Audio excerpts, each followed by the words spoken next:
Well, it Hello. says that we're live, so we think that we're live. So if you can hear us and you can see us, let us know in the chat. We'd love to know where you're coming from.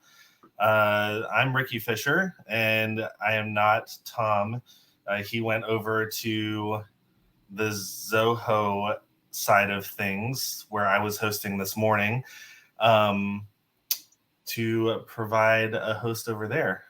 And I don't see any comments coming through in the chat at this time, so No, I don't see any comments in our chat here. I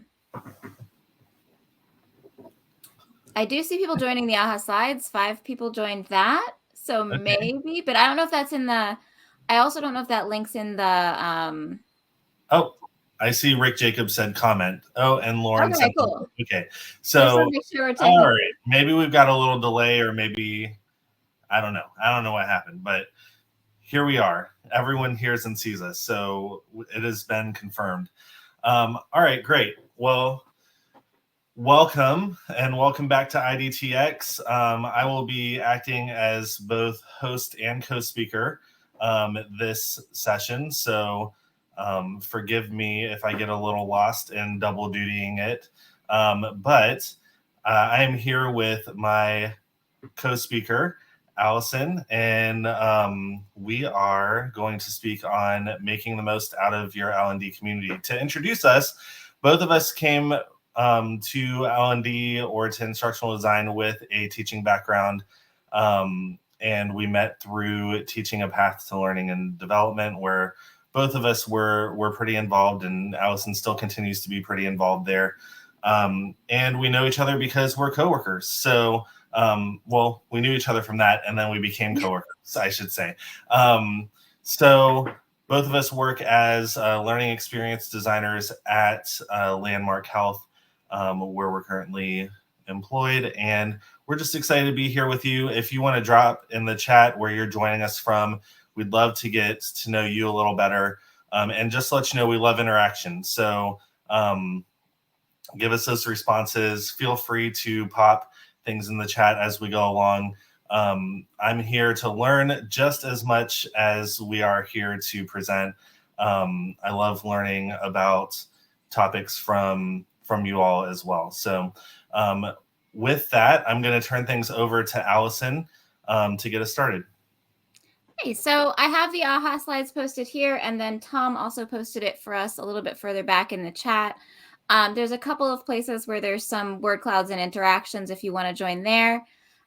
We would love to have you because, as Ricky said, we love interaction and, don't want to just talk at you the whole session. We will talk at you some, and then you will talk back to us, hopefully, a little bit through the chat and through the AHA Slides. Our topic that we wanted to talk about, just kind of based on our relationship with each other and based on how our growth as learning designers has gone, was making the most out of your L&D community, because we really think leveraging a network is important for so many things in L&D, and we want to talk about the different aspects of that. So I'm going to kind of move on from this. So the link's going to go away from the screen, but it is back in the chat as well if you still want to go back and join the slides. Or I think actually I can leave the link up for a bit. Cool. I am going to hide the QR so that we've got more screen space here. So we did a quick bio in terms of like a general one, but Ricky, do you want to kind of introduce yourself as you have here, and then I'll do mine, and we'll move on to kind of delving into our first phase? Sure. So I transitioned out of teaching a couple of years ago. So 2 years out now. Since then, I have worked as a contractor and a full-time ID in multiple industries. I kind of job hopped around, seeing what I like, what I don't like, and what I needed. And so that's been my experience. I've got experience all over the place. I still consider myself a newbie. Still am learning a lot, but yeah, just glad to be here. A lot of my successes in L&D or in instructional design have come from networking and volunteering, and so just happy to present some of that today with Alison. Yeah, I did a lot of my, I guess, job hopping phase, mostly due to the Great Recession before teaching. So I worked in marketing for a couple years. I worked in an HR operations role for an event company for a couple years where I did some direct training of staff and onboarding.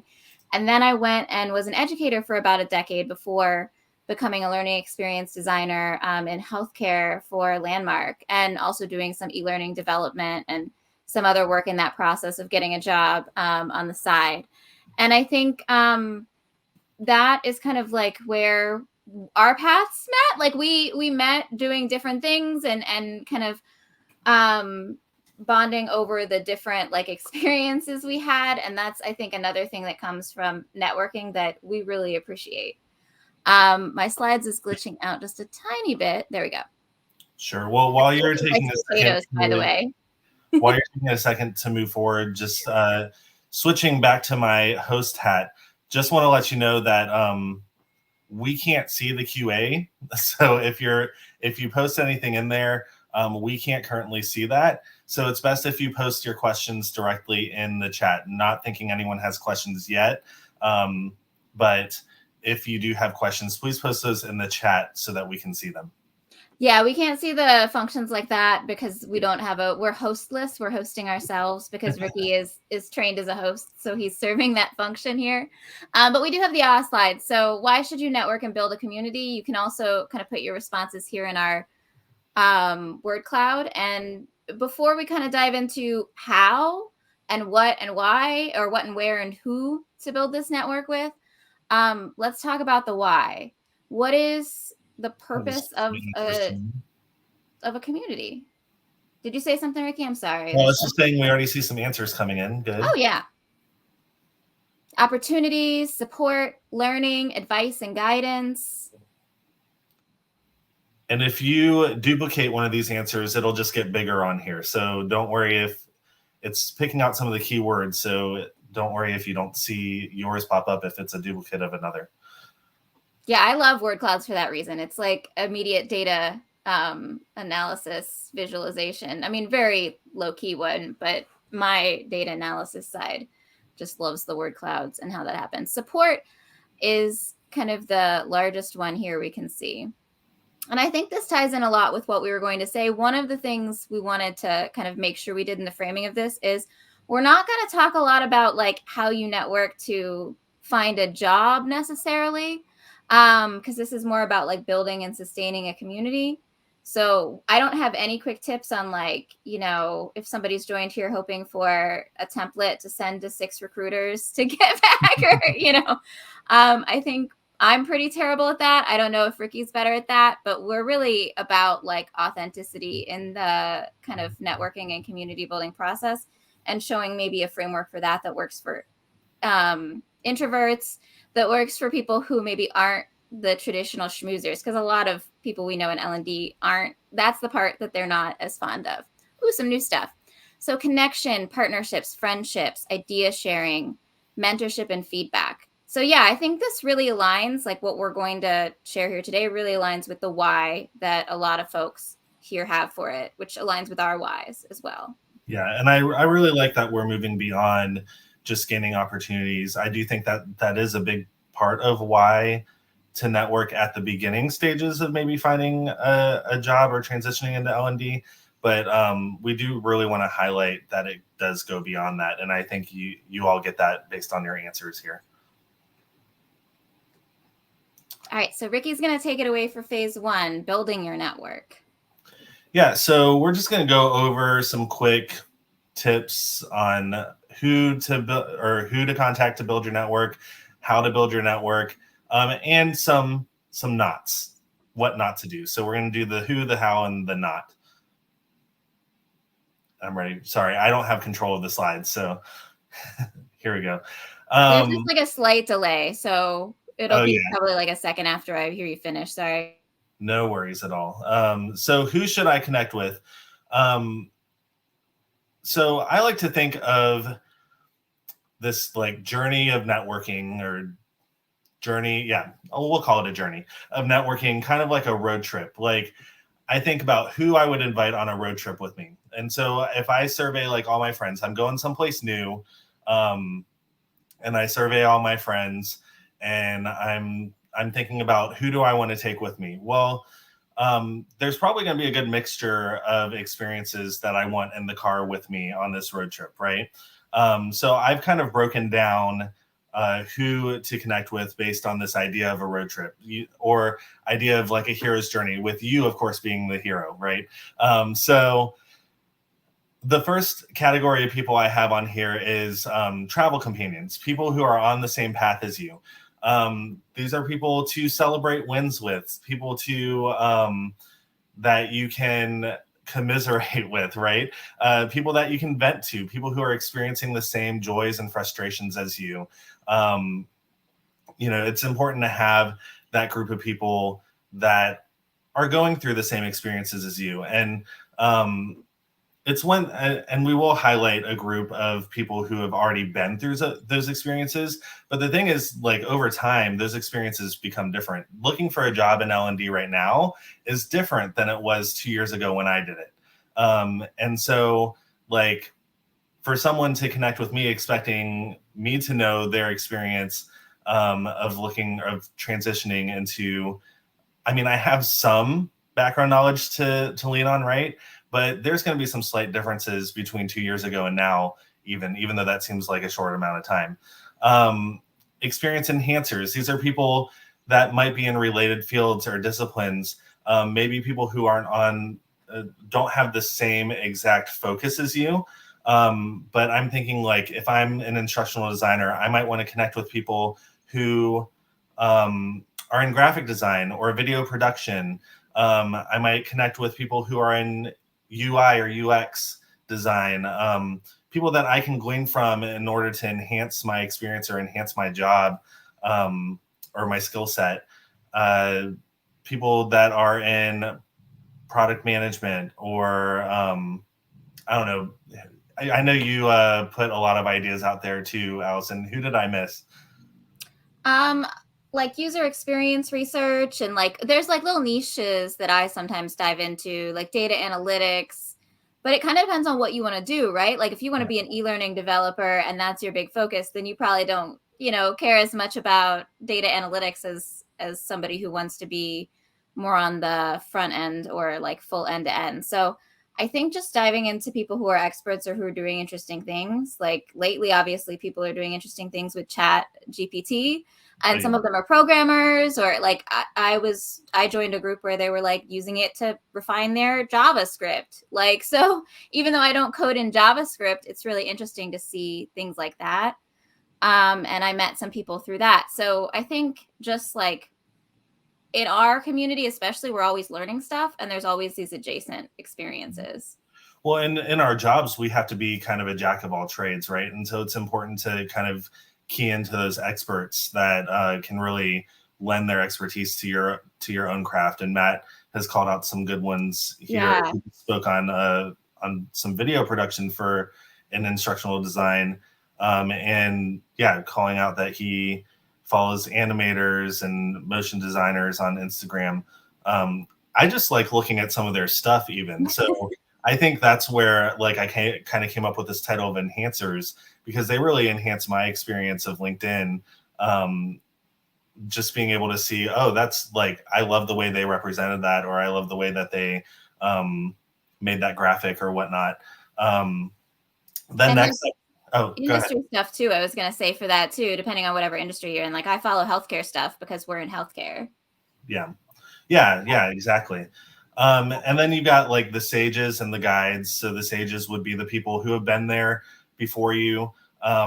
Could also be considered the guide. I had to come up with two different words, right? Because I feel like these categories are slightly different. But essentially, I'm not going to set out to go up Mount Everest with someone who has never been there, right? I'm not going to hire a guide or someone who's never been there. And so if you're experiencing something new, it's always nice to have people who have been where you're going, to kind of help guide you to what to do and what not to do, right? Or help guide you in some new things to learn that might enhance your skill set. The guide, if you're job transitioning, might be like hiring managers, or if you're not job transitioning, maybe just someone in a slightly higher position than you, which could be both, right? And then more on this later, the Fool. And I know that sounds a little harsh, but we'll talk about what we mean by that later. So another AHA Slides interaction that you can go to. Just wondering how many of you are involved in professional groups, members, or engaged. Answer with the best answer. I know you could probably belong to more than one of these groups. But just want to gauge where everyone's kind of at with professional groups. And Jennifer has a good call out in the chat of the GLDC that has the, I think she's talking about the Thursday one. There's a Thursday group that meets up and talks about the Storyline Challenge projects, and I don't remember what time that is. And then I know there's a networking for GLDC Fridays at like noon Eastern time. So, and that's a GLDC, everything they do, I think, is totally free. Everything I've encountered is totally free. So there's like free opportunities. And then we know there's paid ones like ATD and like things where you pay dues essentially to join and to fund the snacks they give or whatever. Right. So we've got mostly I'm a member, but don't engage much. I've got some yes, free onlys, a few free and paid. Nobody's going for the paid only. I refuse to join anything I refuse to join anything free. No. And then we've got some not a member. Okay, great. So we've got some varied experience here. I'm trying to see if it doesn't look like anybody's trying to click further, so I can move on if you'd like, Ricky, from this point. Yeah, let's move forward. People can continue answering if they want to. So let's talk about how we can build our network. The reason why we had that question was just kind of a preview for this, because on this topic, how you can build your network, of course, joining professional organizations is one. If you want to drop some of the professional organizations that you've joined into the chat, or some that you've enjoyed being a part of into the chat, please feel free to. Would love for other people to have good ideas of some professional organizations that they can look up. Maybe some online groups. So this is kind of related to professional organizations, but online groups, there's some good ones on Facebook. There's some good ones on LinkedIn. I'm not on Facebook, so I can't really speak to that as much anymore. But I'm still on LinkedIn. So there's some nice free groups on there that you can join. You can join ones that aren't just related to instructional design or L&D, but you can join ones that are related to other areas of interest and skills. And then in addition to that, on your own wall, you can post your ideas, your comments, comment on other people's ideas, post good things that you've read, right? You can post your work, which Alison will talk more about later. But people will take notice of those things, and they might connect with you from that. And then something that you guys are currently doing, attending workshops, conferences, events, learning activities. Those are just some of the quick wins, I think, for building your network.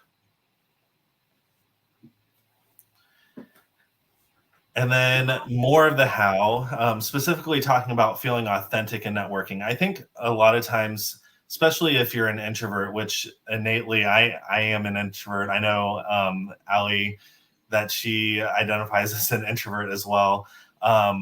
And it's surprising how many people in L&D that seem extroverted, that post all this content, that lead groups. It's interesting how many you'll talk to and they'll actually say, oh, I'm actually an introvert. And it's actually really taxing for me to have all these social interactions. But, you know, sometimes for people who are a little more introverted, it's harder to feel authentic in networking because you feel like you're putting on kind of a face that's not true to who you are, or it doesn't feel as true to who you are. So totally get that. And I totally identify with that. And this isn't just for introverts, but we did want to give some tips for just feeling authentic in your networking, because I think overall your experience is going to be better if you feel like you're being you, right? And you're allowed to be you in your networking. So with messaging,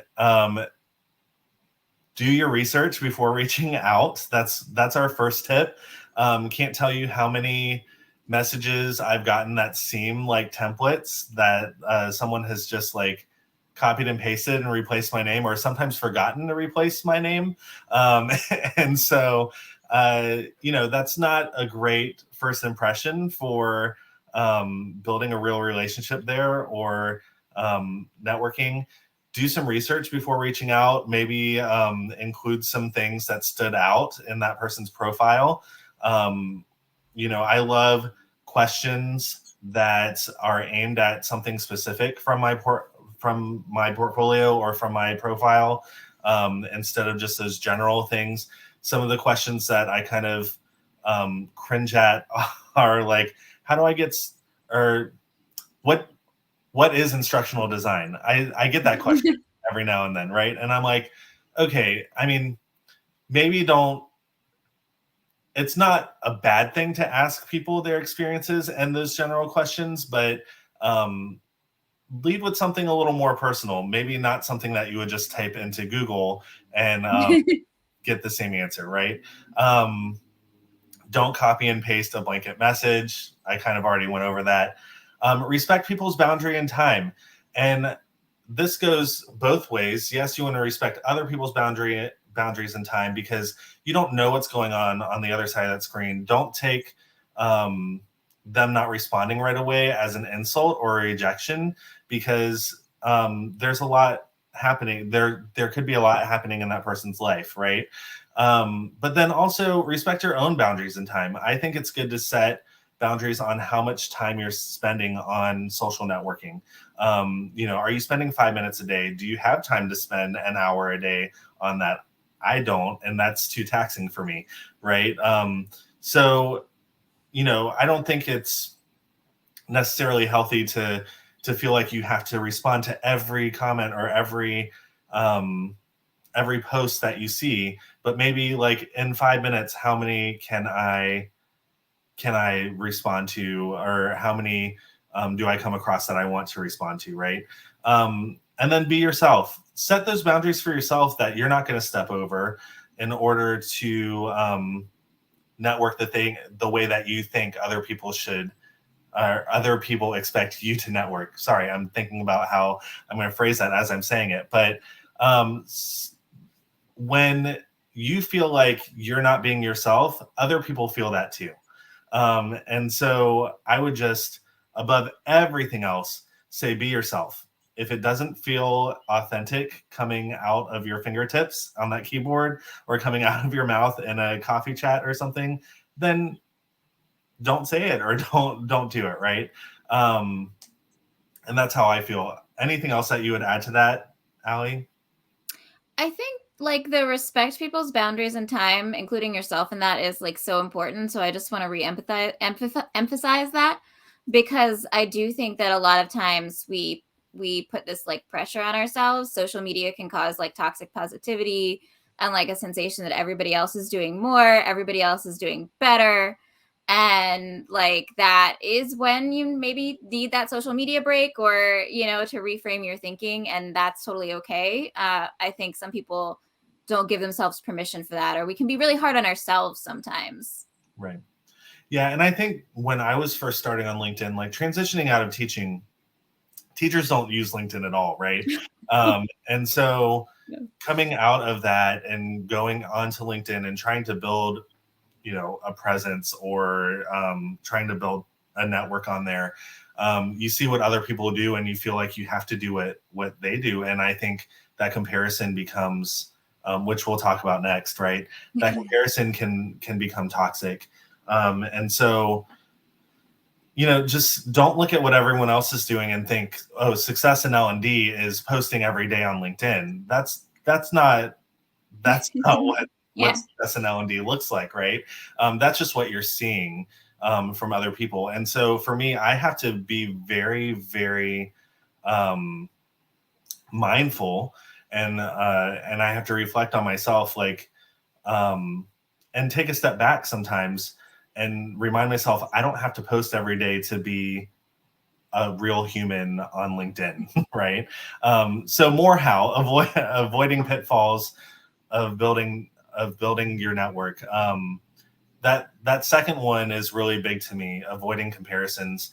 I'm going to steal a quote from my friend Kara North, and she always says, don't compare yourself to someone else's highlight reel, right? And what people are presenting on LinkedIn and other places is their highlight reel. And so you're not behind anyone. You're not in a race with anyone. This is your journey. Everyone's journey looks different. And so just keep that in mind. Everyone is presenting their best selves. Avoid comparing yourself and what you know about you to everyone else's best self. Tom, I'm going to tell her you said that. And I think he's talking about Peter's comment about thought leaders that made him sick. Oh, okay. I thought he was making a dig at someone. No, he was digging at thought leaders. Well, he was making a dig at thought leaders, but I don't think Kara would definitely not consider herself a thought leader, even if she's very influential. No, yeah. All right. Going back to the first one, beware of the snake oil salesman. What we mean by that is we know that there are a lot of programs out there that provide community, which is great. Some of them paid, some of them not. But just be careful when paying for a community that promises things that seem unrealistic or promises anything really. If they're trying to guarantee something in order to get your money, just beware. Not saying it's good, it's bad. Everyone has a different journey, like we said before, but just look out for those snake oil salesmen. Tom, I'm not, like I said, everyone has their own journey, right? So I'm sure your snake oil is the best. And then he'd like to sell us. What's that? I said he has a bridge he'd like to sell us. Right. And then lastly, not every guide or sage is your guide or sage. And that's not just coming from like, yes, everyone has limits. They can't be everyone's guide and sage, but I'm also saying from your perspective, you need to connect with people who are the right guide or sage for you. And not everyone's advice is going to work for everyone. I think, there are a lot of people who say this is the way to do it, or even in this presentation, we could be saying this is the one way to social network, right? And that's not true. There are multiple ways to build your network. There are multiple ways to exist in community with other people. We're not saying this is the only way. And so if our advice works for you, great. If our advice doesn't work for you, great. Like, go find someone's advice that will work for you. And so just saying, just because someone is big in the industry doesn't mean that they have to be your guide or sage. Not everyone is everyone else's cup of tea, and you can't be friends with everyone, right? So that's all I have to say about that. So in the vein of keeping things practical, because we know that this is a conference about being practical in instructional design, we want to give you some short-term and long-term steps for yourself. So these short-term steps are more things that you can probably do as soon as the session is over. Long-term steps are things that might take a little bit longer to do or invest in, or you might have to think about a little more. And I'm not going to read all of them to you, but it's basically just taking action on some of the things that we've done. Would love to hear from you all, though. If you have other steps that people can take based on what we just said, we'll address some things in more detail a little further on in this presentation, because each of our phases ends with one of these. But if you have anything to add, please feel free to put that in the chat. Do want to go back. Well, I guess we already explained that, right? With the brainstorming and adjacent fields. Yeah, we've already explained that. Never mind. Not going to beat a dead horse. And I made a PDF of the slides and put it up. I can't post links in the chat, but I can post that somewhere at some point. And if you're on the AHA, you can also like continue to see these slides, I think is the idea. So if you need to come back to this, it should be, we made these slides more as like a resource, kind of as like, what can I do? What's my practical takeaway?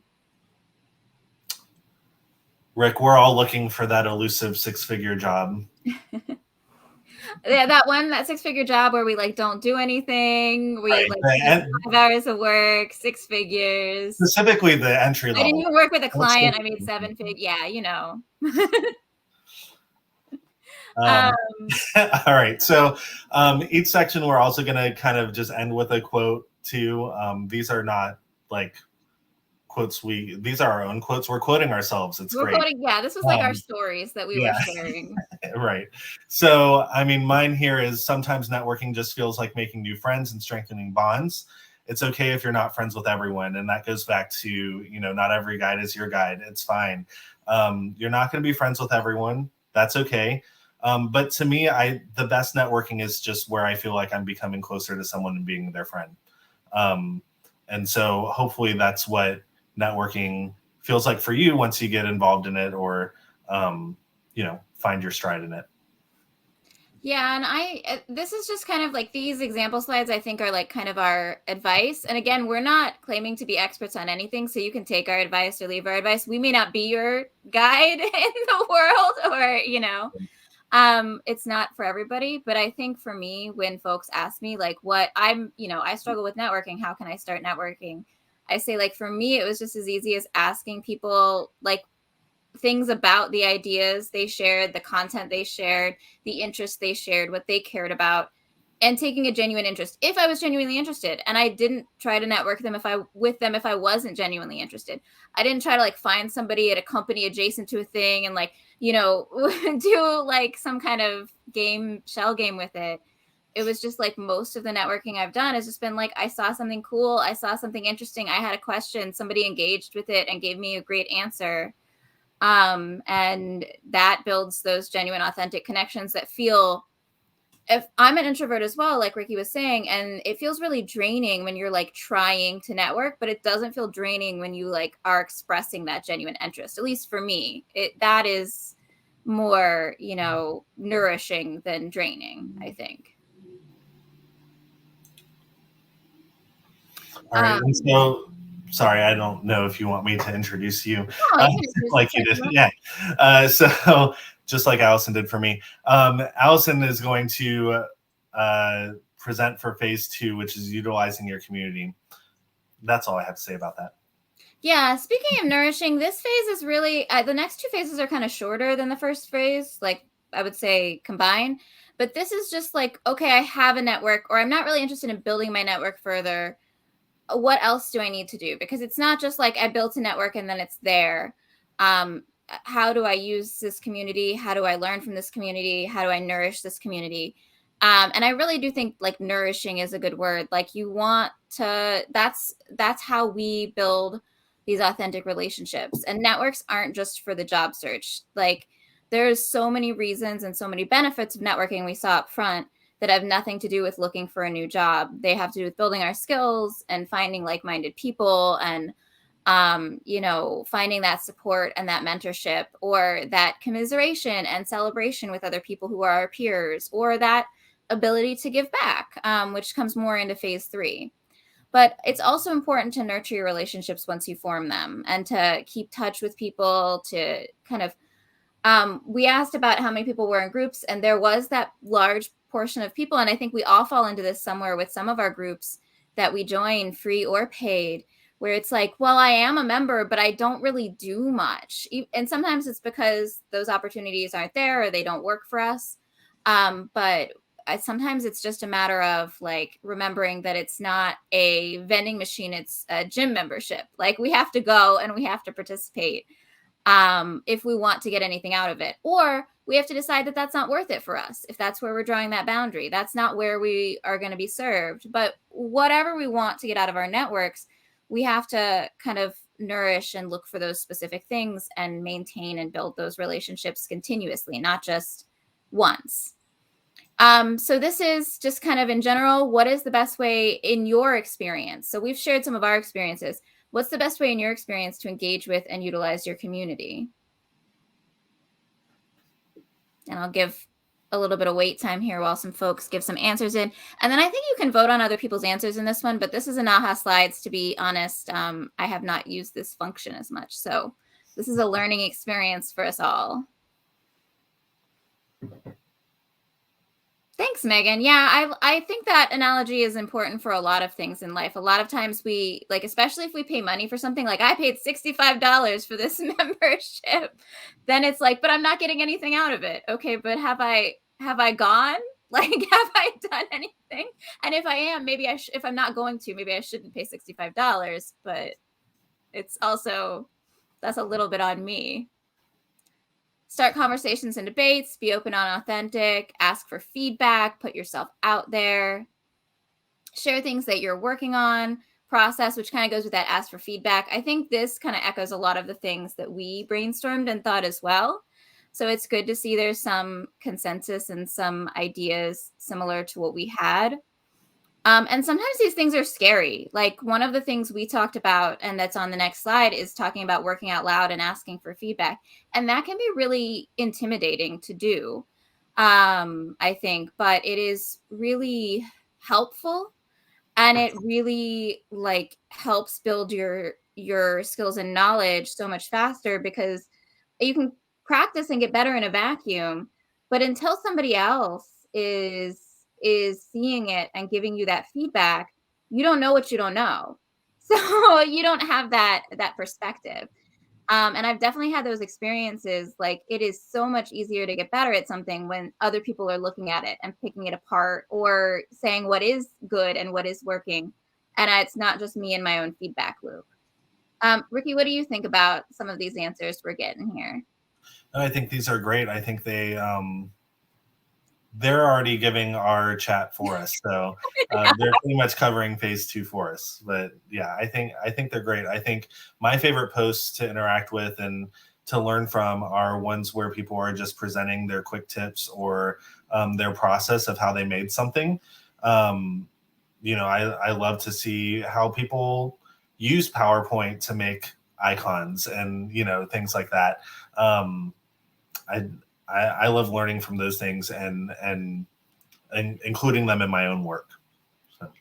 I like to start conversations and debates a little bit too, because I mean, there's some great discussions about different perspectives that you see on L&D online, and things can get contentious sometimes, but it is interesting to like see the different perspectives. Like Rick Jacobs is in here. I love his unpopular opinion posts. And then like the quick tips, like you said, like Tyler Brodus is always posting quick tips that I'm like, oh yes, I've had this problem before. Like I've had this problem. Here's a potential solution. So that's great. We've got a couple more. Focusing more on commenting, being willing to commit time, and know how much time you can commit. Like Ricky said, like if you want to get something out of a particular community, you are going to have to put time in. Is that where you want to put your time? And if it's not, it's okay, because we all have different journeys. We're all our own hero in this hero's journey, as Ricky kind of set up at the beginning. Thanks, Peter. Yeah, I agree. If you're willing to put yourself and your work out there, I think there's so many helpful people who will reach out and help you. And I think that's why I say, like, take stock of your community regularly. Like, consider your network and their larger network and ask specific questions or explore new areas. Be careful but curious. So, like, that gets into those, like, adjacent fields that we talked about. It also gets into, like, new strategies and ideas. I think a lot of our field, a lot of learning is based on research and science that is tried and true. And it is a lot of old ideas are repackaged as new ideas, but a lot of it is based on technology, which is ever changing and is very new. So we have to be kind of balancing so many different perspectives. And I think that's where that curiosity can really be helpful, with seeing new perspectives, or like seeing people you disagree with and why they think what they think can be really enlightening if we can be open-minded. And if I can put on my old IB educator hat for a minute and say, like, sometimes people with their different ideas can also be right, even if we vehemently disagree. And then that follow-up with people you've interacted with before, like that continuous building of relationships, assuming that both people want to continue that relationship, that's where the good stuff comes. Like that's like, I think I've heard Ricky say before, like the DMs are where it is in LinkedIn. You know what I mean? Like that's where that richness is. Yeah.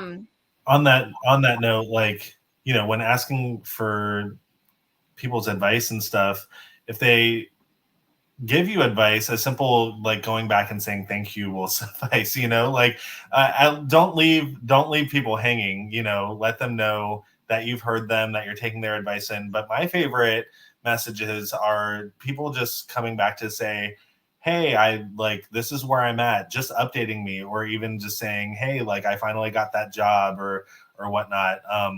I love those messages. They're not necessarily asking for a conversation or anything or any of my time, but I just love to know that, someone that I had a coffee chat with a month ago, they've succeeded, or, they're still struggling. I don't love to know people are still struggling, but like, I just like to know, I like those updates to know where they're at, I think those are the best messages. And we talked a little bit already about working out loud. I think that was something that was really important to me, and something I try to do on both sides. Like the work that I do with teaching a path to L&D, a lot of times I'll like do a loom and like look over people's portfolios or their projects or whatever and just say like what I see. Not because I'm an expert, but because another pair of eyes is helpful, and because people did that for me. And it was really helpful at learning how to do things. I mean, like people gave me their time, and then that encouraged me to give back my time. And I think when we work out loud, we all benefit, because I mean, we can't always work out loud with things. We sign NDAs and stuff, but when we can work out loud, either in our private spaces, internally, Ricky and I sometimes work out loud together too, like because we can. But I think that really brings so many new perspectives and ideas. And just makes it feel more manageable sometimes. But it's scary to do. It is. I think a lot of people are scared to put something out that they feel isn't perfect yet. And it gets easier the more you do it. The more you put out stuff that is unfinished and like it's just for people to like look at, the less that perfectionism kicks in. Because I do have a bit of a perfectionist streak, and it's the only way I've known to deal with that is to just like jump in basically to the pool, like whether it's cold or not, and then eventually the water catches up to you. What about you, Ricky? Did you have any kind of experiences working out loud, or is that? Yeah, I mean, I would say the way that I have a little bit of a perfectionist streak too, and I think the way that I have combated that a little bit is by when I post something, acknowledging that it has flaws, and asking for feedback specifically on those things, because that's where those good ideas are going to come from to like get over my own hurdles, right? And so like putting in there like the 2 or 3 things that you're like, okay, these things weren't working for me. Does anyone have any ideas on how I can fix it? And sometimes you even get back, oh, those aren't big deals to me. Like, Yeah. and it helps. I think that helps like my perfectionist self. Like I'm going to go ahead and put this out there and acknowledge its flaws. And you can tell me whether they're actually flaws or not, and give me ideas on how to fix them. Right. And I'm going to go a little bit fast through these just because we're kind of pushing up against time. And again, these are kind of recaps of things we've already said, but these are your short-term steps. Like right after this, you could go message 2 people you haven't talked with recently that you want to reconnect with, or build that relation, or you nurture that relationship. You could post something for that feedback, or you could think of an area you're interested in and go research, like, I want to learn more about this, and find somebody to follow or somebody who's interesting in that area. And then these are some more longer term steps, like related to more professional groups or events that take a little bit more planning than this. Although there is an event right after this that you can go to because we're at iDTX. Right. And I think I already said my quote here, but Ricky's got an analogy for you here as well. Former English teachers. So it's basically the same thing you already said, but like, you want to power your connections, right? And so you either have to keep them plugged in, or if you're like me and it's hard for you to just keep something plugged in all the time, you have to treat it like a cell phone battery and recharge it every once in a while, right? And so, don't just leave your network hanging. You gotta plug in, and you gotta engage, just like you said about the gym membership. You have to engage and make sure that you're repowering those connections. And then phase 3 is really short. And we also wanted to kind of note that these phases aren't like, I'm in phase 1, I'm in phase 2, I'm in phase 3, and like then you're done. It's like these are continuous. You're continually doing all the phases. It's a simultaneous phase, like you're moving back and forth, and it's iterative in nature. But phase 3, kind of giving back to your network. We talked about some of these things already, checking in on folks that you care about, that, sometimes people, they're struggling with something, or you want to see if they got that great job, after you'd had that coffee chat, or there's different reasons to check in on folks. Offering helps, sharing resources and tips, and of course, joining our professional organizations if that serves you. Yeah. And I do also want to note, we've been talking about all of this from a perspective of like doing it online, but there are also local ATD chapters and like local professional groups that you can join. I recently joined my local ATD chapter and have already started volunteering with them. And it's been great to just get to know people in person, and learn in person. That's been awesome as well. So I don't know if you ready for the next slide. We're at the end of time, so we'll try to wrap this up for you. Yeah, we're on our last couple slides. So how can you give back? These were just a couple ideas we have, but we've already kind of talked about them in the broader sense. But offering your knowledge, sharing what you learn. Like, I just learned this cool new thing. I love posts like that, because then I'm like, oh, I didn't know that. I didn't know that PowerPoint could do that thing. Or I didn't know that this was a new feature of this. Or I didn't know I've never thought about that particular strategy. Supporting others professionally, offering that commiseration, celebrating their successes. Those things are just as important as sharing opportunities, in my opinion. Like, having that support, that was one of the whys for a lot of people. And I agree, that's like an important why to networking. It's not just about like, ooh, where's my new opportunity? It's like being on the journey together with people. And then these are just steps to that, like kind of a deepening of phase 2, where you can take more ownership because you're giving back, and trying to see how you can help other people who've helped you, or pass it on, pass it forward, etc. And then I think that's why both of us kind of volunteer in some ways, although Ricky did volunteer, I know, to learn as well at different times earlier, he mentioned. But that's like a big reason why I'm active with teaching a pathway to L&D, is just because I wanted to, I got help and I wanted to give back, and it helps me learn too, but it also like kind of echoes that support that I got. Do you want to share kind of your story and example and then we have one last interaction to close us out? Yeah. I mean, I know that all of this has been about getting the most out of your ID community, right? But I think, one of the best ways to get the most out of it is to give to it. And that's not from like a heartwarming perspective. I mean, it is heartwarming perspective, but, I get more out of giving, but like that, it's not just that. It's a lot of times when you don't know what you don't know, it becomes apparent when you volunteer somewhere, right? Because you start getting other perspectives, you start putting yourself in situations that you weren't in before.